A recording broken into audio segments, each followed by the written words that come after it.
Hello viewers, I'm your host Uzma Jafri with another episode of South Asia Focus. Today we begin our show with Bangladesh, which is witnessing a surge in incidents of persecution of liberals and the ethnic minorities.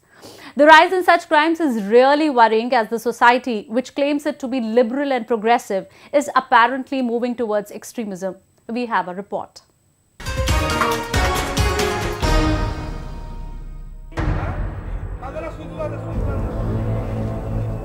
A 55-year-old Sufi minority spiritual leader Farhad Hossain Chaudhry and his house help were killed by unknown gunmen in Dinajpur district of Bangladesh. The incident came amid a surge in attacks on liberal activists, minority sects and other religious groups in the country of 160 million people.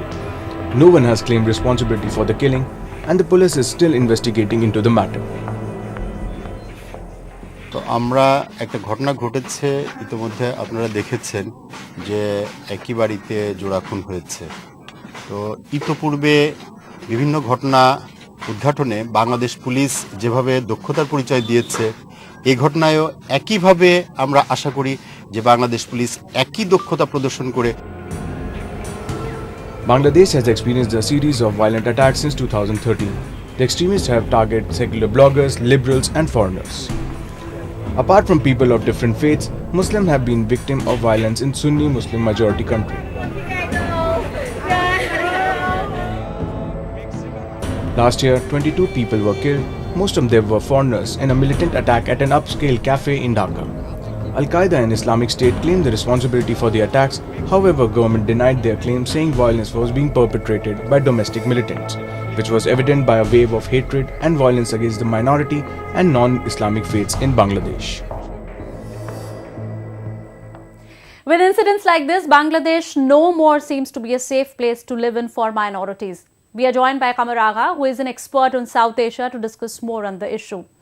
Mr. Agha, do you agree that Bangladesh is slowly turning into an intolerant state?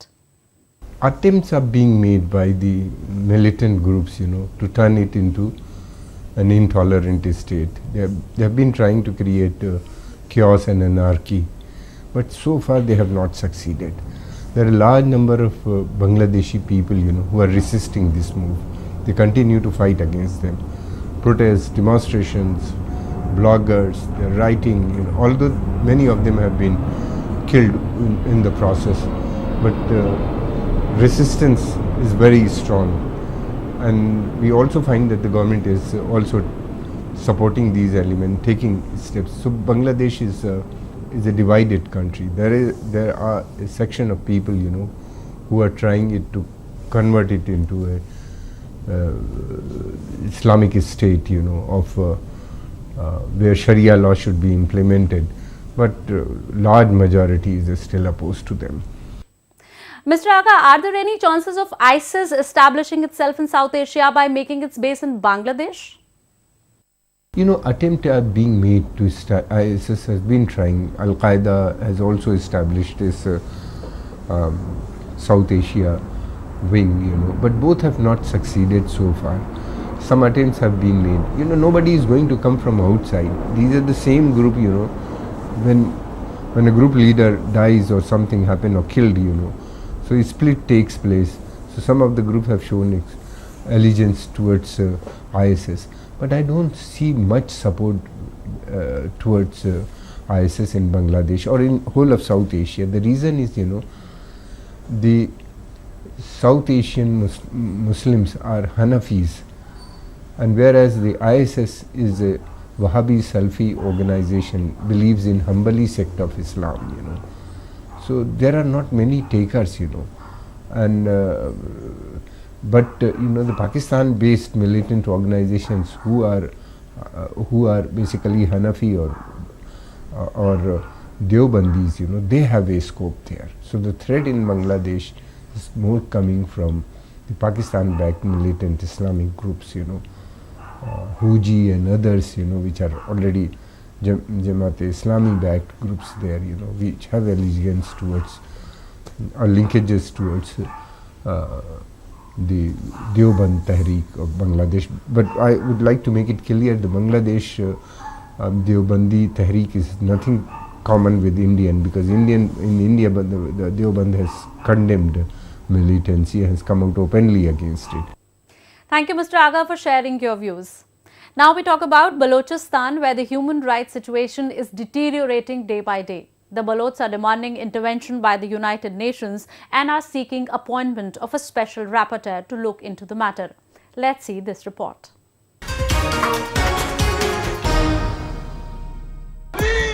Freedom! Balochistan! Exiled Baloch activists carried out a rally on the streets of Geneva to demand justice for people of Balochistan. UNO! UNO! Their rally ended at broken chair outside the office of United Nations, where they shouted slogans against Pakistan for carrying out atrocities on Baloch people. Later, on the sidelines of the 34th session of UN Human Rights Council, they appealed to the United Nations to appoint a special rapporteur on Pakistan to uphold the Universal Declaration of Human Rights in Balochistan. The event was organized by the Baloch Republican Party to highlight the genocide in Pakistan's largest and resource-rich province of Balochistan. Our issue is much more serious. It's multifaceted. It is multidimensional. It's an all-round thing. It's a tsunami of human rights violations. So a special rapporteur is the answer to that. I would have said you send your special representative of the United Nations, or some or the rapporteur on torture, or the rapporteur on the other detention. But I think since the issues are so far-fetched and so multifaceted that it needs special consideration and special procedure.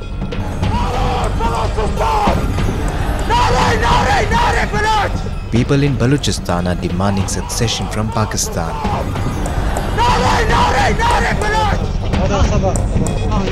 They accuse Pakistan for execution-style extrajudicial killings, arbitrary arrests and detentions, and forced disappearances and killing and dumping thousands of Baloch in the last 12 years. They have now started to abduct Baloch women and children who are kept in torture cells, who are facing problems like lack of food and medical treatment. An infant, 2 years old baby was killed. I would say killed because he was denied food and medical treatment, and then his body was just dumped near the house of relatives in Dirabukti.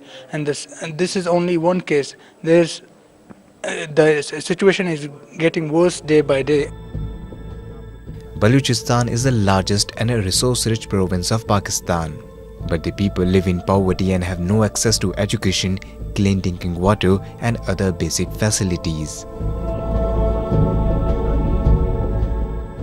The construction of multi-billion-dollar China-Pakistan economic corridor would add to the woes of Baloch people. My colleague Ravi Khandelwal spoke with Hakim Baloch, an activist in Geneva. Hakim, you raised the issue of gross human rights violations in Balochistan. What are your demands to the United Nations? Simply we demanded from United Nations that they should send a special rapporteur to Balochistan, that they must look at what is happening in Balochistan. Then if they don't trust our words, they send their own mission. They have a look at what is happening in Balochistan, what kind of human rights violation is happening by Pakistan in overall Balochistan. Like I think even today there are operations going on in different areas of Balochistan, including Dera Bukti, Mashke, many districts of Makran. So it's like every day people are being abducted, killed, dumped. So what we want from United Nations, that they should realize that why they are sitting in there, that what is their duty, what they have to do. So that's our basic demand from them, that they should go in Balochistan, they should look into situation, and they should think that what are the rights of Baloch people and what they are demanding. What is the real situation out there in Balochistan? Because we have seen, the rise in cases of enforced disappearances. The women and children are being targeted. So, does it really a big concern for the international society? Unfortunately, they are ignoring it. But it must be a situation for them, because they talk about human rights. They say they are the champion of human rights. That's why we are here. That's why we are demanding from them that they should realize their duty. So the situation in Balochistan, I must say, it is really concerning. Like we see sometimes the Baloch activists, they try to get videos from the ground, which is not really easy for them, because if the armies see them with mobile phone recording or taking photographs, they'll even abduct them and torture them, or sometimes even kill those people as well. The Baloch are also very much concerned about the multi-billion-dollar China-Pakistan economic corridor. So what is the real concern among the Baloch? See, the thing is, first thing which we are concerned about, they are like trying to change Baloch into minority, which is like Baloch population is not a big population, but the Chinese population is a big population. Along with Pakistani, the other side, which is Punjab, they are trying to bring millions of people in Balochistan in the name of CPEC. Plus, they are already killing Baloch people, they are abducting them, the genocide is already going on. Moving on, days after an Indian fisherman was killed in alleged firing by Sri Lankan Navy, tension and anger are still simmering in Tamil Nadu. The local residents demand a thorough investigation and the solution to the repeated firing on Indian fishermen by Sri Lankan Navy. We have a report.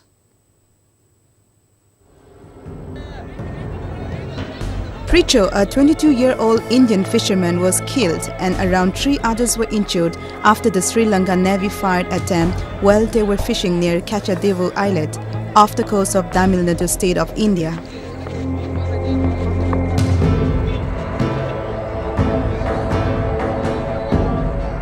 An eyewitness described the horrific incident.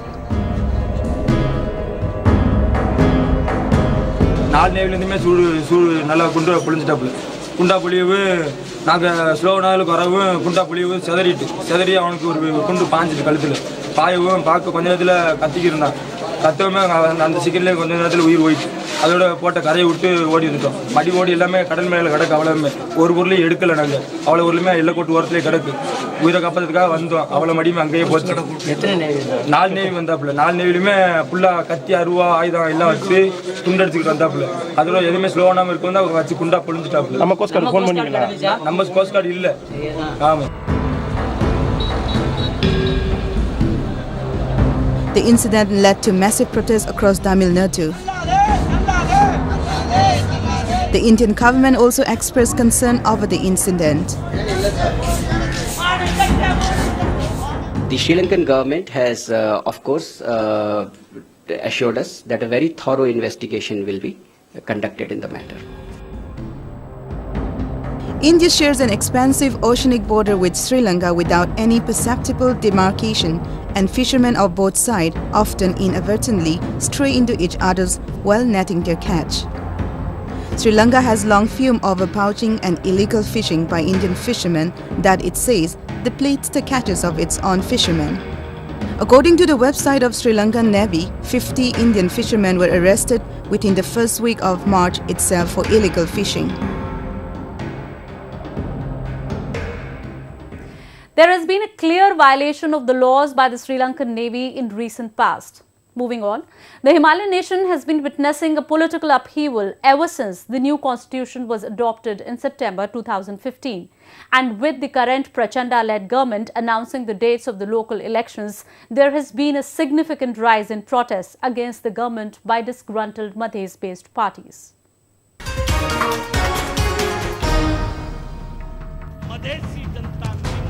In a dramatic turn of events in Himalayan nation Nepal, United Democratic Madhesi Front declared their breakup with the ruling alliance. The front walked out of the parliamentary meeting after Vice President of Nepal, Sadhavana Party Lakshman Lal Karna accused the government of turning a blind eye to the plight and demands of the Madhesi people.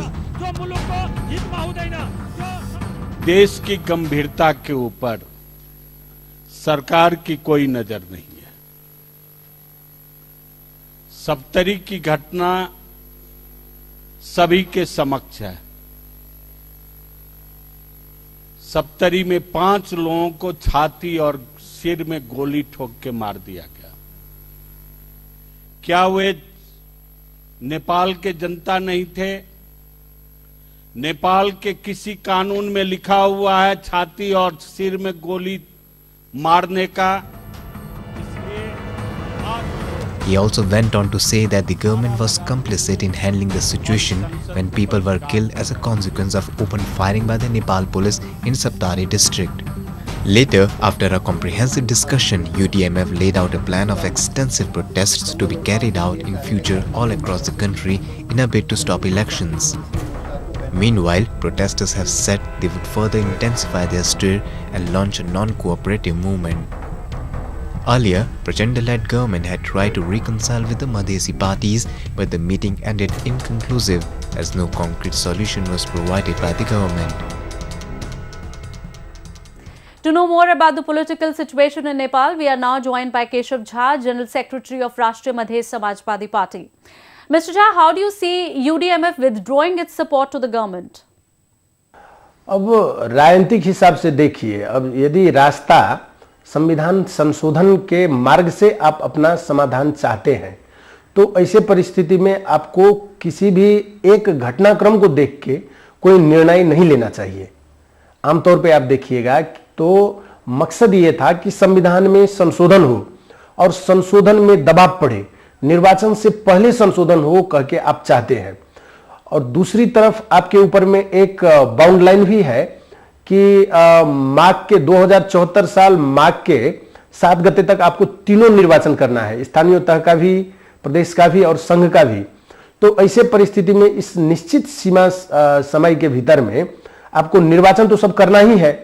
तो ऐसे परिस्थिति में यदि आप दबाव बनाना चाहते थे या दबाव बनाना चाहते हैं तो ऐसे स्थिति में इस एक छोटी घटना के लिए कहीं पे मान लीजिए यदि कुछ घटना हो जाता है तो उस घटना के वजह से प्रतिक्रिया में आके कोई भी निर्णय नहीं लेना चाहिए। Do you think parties are ready to go into elections? Will Madhesi Morcha also consider its participation in the election?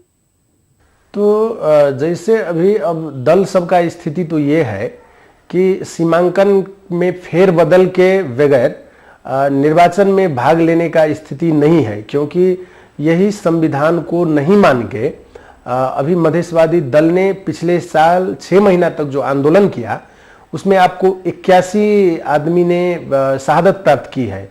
उसके बाद में आपको 500 से ज्यादा आदमी पर मुद्दा लगा हुआ है, जिसमें से कहीं तो जेल में है और कहीं भागने का स्थिति है, निर्वासित है। और उसके बाद में आपको 12-13 से आदमी घायल थे, 50 आदमी तो जिंदा लाश की तरह है जो जिसका बदन ही नहीं चलता है। उसके बाद में धन जन का क्षति का तो लेखा जोखा नहीं है। तो ऐसे परिस्थिति में जिस संविधान को नहीं मान के इतना बड़ा आंदोलन हुआ तो बेसिकली इसमें सबसे बड़ी मुद्दा ही सीमांकन का फेरबदल था। तो ऐसे संदर्भ में मधेशवादी दल के लिए भी सीमांकन का बिना फेरबदल किए हुए निर्वाचन में भाग लेने का स्थिति नहीं बनता है। यदि ऐसे परिस्थिति में मधेशवादी दल जनता में जाता है और ये कहता है कि हम लोगों को मतदान कीजिए, हम लोगों को वोट दीजिए, हम लोगों का इश्यू बाकी है, तो आम जनता का विश्वास करने का स्थिति नहीं है। The times are gone when fashion designing sounded alien to the people of Kashmir. Now they have been seen emerging out more and more in this field. Recently, a large number of Kashmiri girls were seen joining the newly established Design Institute in Kashmir. Have a look.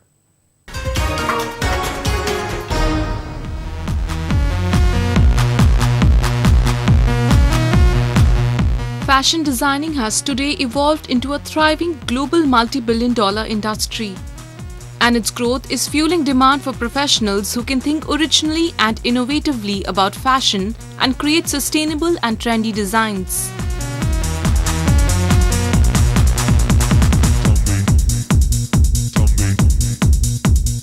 Seeing this demand, several fashion institutes have been set up so as to provide a proper professional training to the aspiring fashion designers.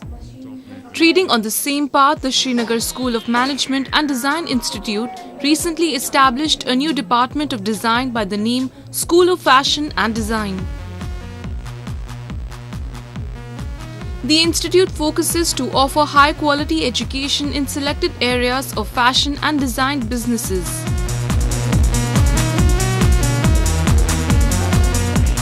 It aims to build a generation of creative professional designers capable of serving as change agents for growth and development of diverse and decentralized sections of the respective industry segments. तो मैं इनका main subject है design studio, जहाँ पर वो interiors करते हैं bedrooms या हाउसेस या ऑफिसेस का, और उसके साथ साथ इनको हम मटेरियल्स के बारे में अवेयर करते हैं कि मार्केट में क्या क्या नए नए मटेरियल्स हमें मिलते हैं। उसके बगैर we teach them about the history interiors के बारे में, जो पुराने ट्रेडिशनल इंटीरियर्स थे या कश्मीर का जो हेरिटेज हमारा इंटीरियर है, हम उसको कंटेम्प्रेरी फॉर्म में कैसे इनकॉर्पोरेट कर सकते हैं। तो they are getting into the line कि how we can merge Kashmiri, because Kashmiri interiors is very rich. यहाँ के जो ख़त्मबंद सीलिंग है, पेपर मैशी होता है, तो हम उसका भी इनको बताते हैं कि आप कंटेम्प्रेरी फॉर्म में कैसे यूज़ कर सकते हो। So the tradition is going along with the contemporary interiors for them over here. As designing is one of the most lucrative and exciting career options in today's age, the institute will be a great platform for the students who want to make a future in this field. This is because I have a passion for interior designing by watching TV programs and all. And about the campus, so these are my beginning days. I'm not much familiar with this, but I had a great experience and quite friendly है, अच्छा है, and I guess जो youth है उसके लिए interior designing and fashion designing as well बहुत अच्छा है। As fashion can change lives, thus through teaching, specialized research and collaborative work, students can be empowered to think differently and use fashion to examine the past, build a sustainable future and improve the way of living. Now let's talk about the rich cultural diversity of India, where thousands of Sikhs and Hindus gathered at Anandpur Sahib, a holy shrine in the state of Punjab, to pay obeisance to God and celebrate the spring festival, Hola Mohalla. We have a report. Thousands of devotees throng Anandpur Sahib, Takht Sri Keshgarh Sahib and Kiratpur Sahib shrines to participate in Hola Mohalla celebrations. The nearly 300-year-old festival marks the transformation of the Sikh into a martial fraternity by their 10th Guru, Guru Gobind Singh, to counter the Mughal Empire ruling from Delhi.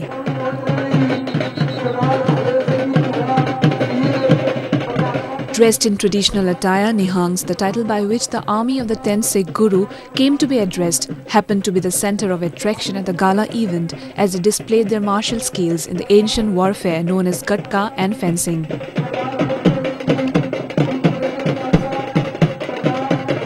Nihang Sikhs representing the Khalsa army are distinctly set apart by their blue robes and turbans. कि ਆਪਾਂ ਉਸ ਵੱਲ ਜਾਂਦੇ ਧਰਮ ਵੱਲ, ਨਿਮਰਤਾ ਵੱਲ, ਪਿਆਰ ਵੱਲ। ਗੁਰੂ ਪਿਆਰੀ ਸਾਧ ਸੰਗਤ ਜੀ ਹਰ ਸਾਲ ਦੀ ਤਰ੍ਹਾਂ ਇੱਥੇ ਹੋਲਾ ਮਹੱਲਾ ਮਨਾਇਆ ਜਾਂਦਾ ਹੈ ਤੇ ਬਹੁਤ ਪ੍ਰੇਮ ਦੇ ਨਾਲ ਮਨਾਇਆ ਜਾਂਦਾ। ਸੰਗਤਾਂ ਦੂਰੋਂ ਨੇੜਿਓਂ ਚੱਲ ਕੇ ਆਉਂਦੀਆਂ, ਆਪਣਾ ਆਨੰਦ ਮਾਣਦੀਆਂ ਹਨ। Many participants came to the congregation with guns and bows to show their prowess and entertain people with the same.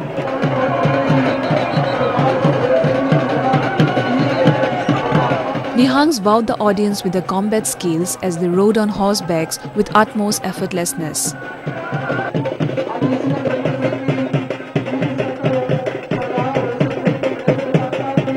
People also played with colours on the occasion, which coincides with Holi, the Hindu festival which heralds the arrival of spring. Sikh devotees living outside India travel all the way to witness the celebrations. I'm delighted to be here. For many years, my family and I wanted to be at this particular function, which is, of course, one of the 4 main events in the Sikh calendar.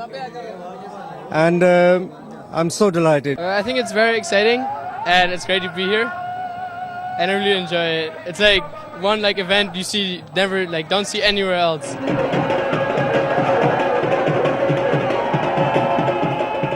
The festival dates back to the 18th century when Guru Gobind Singh created this occasion for Sikhs to show their martial arts skills and host mock battles.